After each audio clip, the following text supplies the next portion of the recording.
یہ آکاشوانی لکھنؤ ہے۔ اب آپ شائستہ بانو سے علاقائی خبریں سنیے۔ وارانسی میں Y20 کانفرنس کا آغاز ہو گیا ہے۔ 4 روزہ میٹنگ کا آج دوسرا دن ہے۔ وزیر اعلیٰ یوگی آدتیہ ناتھ اور اطلاعات و نشریات کے وزیر انوراگ سنگھ ٹھاکر نے آج رودراکش کنونشن سینٹر میں Y20 کا افتتاح کیا۔ اس موقع پر انہوں نے کہا کہ بھارت دنیا کے لیے مثال ہے۔ اپنی ثقافت اور یکجہتی کی وجہ سے بھارت دنیا کے لوگوں کے لیے توجہ کا مرکز ہے۔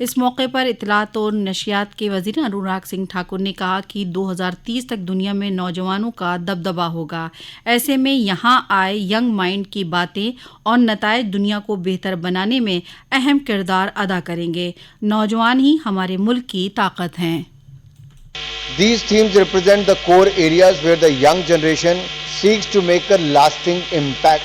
Since the onset of 2023, Y20 India has orchestrated an impressive 1,500 plus engagements spanning pivotal themes like the future of work, climate adaptation, peace building, democratic participation, and holistic well-being. Y20 چوٹی کانفرنس میں 20 ممالک کے 125 delegates شرکت کر رہے ہیں۔ اس دوران انہیں بھارتی ثقافت، درشن، ہینڈی کرافٹ اور کھان پان سے روبرو کرایا جائے گا۔ Y20 کانفرنس کا انعقاد مرکزی نوجوان امور اور کھیل وزارت کے ذریعے کیا جا رہا ہے۔ وزیر داخلہ اور امداد باہمی کے وزیر امت شاہ نے آج گریٹر نوئیڈا CRPF کیمپ میں 4 کروڑواں پودا لگایا۔ اس کے علاوہ وزیر داخلہ CRPF کے مختلف پروجیکٹوں کا معنون بھی کیا۔ جناب شاہ کا آج کرپکو بھون میں بھی پروگرام ہے۔ اس سال CRPF کے لیے 1.5 کروڑ پودے کا ہدف طے کیا گیا ہے۔ ہدف پورا ہونے پر شجرکاری میں پودوں کی تعداد 5 کروڑ ہو جائے گی۔ وزیر اعلیٰ یوگی آدتیہ ناتھ نے وارانسی میں ترقیاتی اور تعمیراتی کاموں کو مقررہ مدت اور معیار کے ساتھ مکمل کرنے کی ہدایت دی ہے۔ انہوں نے حکومت کی فلاحی اسکیموں کا فائدہ مستحق افراد کو دیے جانے کے احکام دیے۔ 2 روزہ دورے پر کل وارانسی پہنچے جناب یوگی نے سرکٹ ہاؤس آڈیٹوریم میں عہدیداروں سے ملاقات کر کے ضلع میں جاری ترقیاتی اور تعمیری کاموں کا جائزہ لیا۔ وزیر اعلیٰ نے محکمہ صحت کے کاموں کا جائزہ لیتے ہوئے چیف میڈیکل افسران کو متعدی امراض سے نمٹنے کے لیے سبھی تیاریاں وقت پر مکمل کرنے کے احکام دیے۔ انہوں نے کہا کہ OPD میں ڈاکٹروں کی موجودگی 24 گھنٹے یقینی بنائی جائے۔ جناب یوگی نے لوگوں کی پریشانیوں کا فوری تصفیہ کرنے کے بھی احکام دیے۔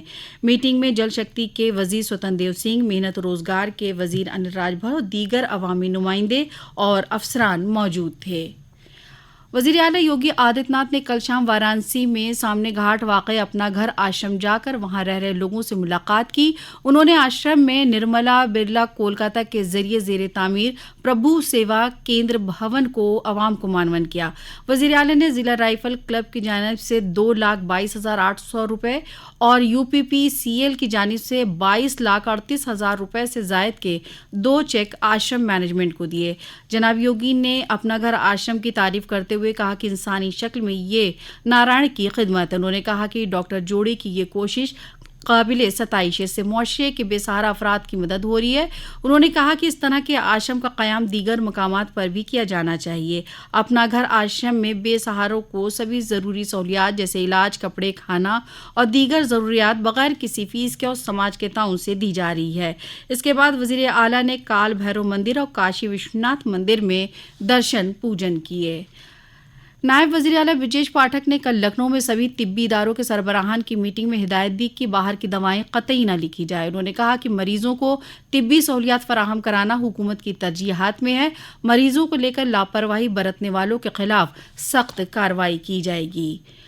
مئو ضلع کی گھوسی سیٹ پر ضمنی انتخاب کے لیے پرچہ نامزدگی کی جانچ آج کی جا رہی ہے۔ پرچہ داخل کرنے کا کل آخری دن تھا۔ سماجوادی پارٹی کے امیدوار سدھاکر سنگھ سمیت 13 امیدواروں نے کل پرچہ داخل کیا۔ اس سیٹ پر تقریباً 17 امیدواروں نے نام داخل کیے ہیں۔ بہوجن سماج پارٹی نے ضمنی انتخاب میں اپنا امیدوار نہیں اتارا ہے۔ اس سیٹ پر ووٹنگ 5 ستمبر کو اور ووٹ شماری 8 ستمبر کو ہوگی۔ اسی کے ساتھ آکاش وانی لکھنؤ سے علاقائی خبریں ختم ہوئیں۔